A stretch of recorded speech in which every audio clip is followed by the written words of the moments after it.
बलोचिस्तान के शहर तुर्बत में डिस्ट्रिक्ट एजुकेशन ऑफिसर कीट साबिर अली, मैनेजर ईएसपी कीट Faizur Rahman, assistant district education officer Turbat Mumtaz Bloch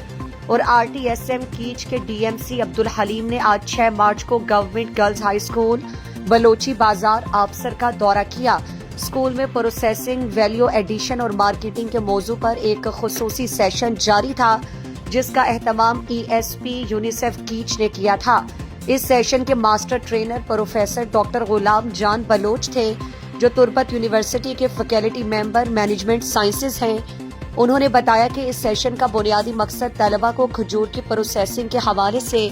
जदीद मालूमात और महारतों से आगाह करना, वैल्यू एडिड मसनूआत की तैयारी के इम्कानात तलाश करना और मार्केटिंग की मौसर हिकमत अमलियों को समझ कर मुनाफा और मार्केट तक रसाई में इजाफा करना था।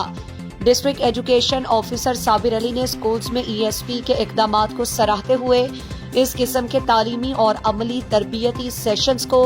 तलबा के लिए निहायत मुफीद करार दिया।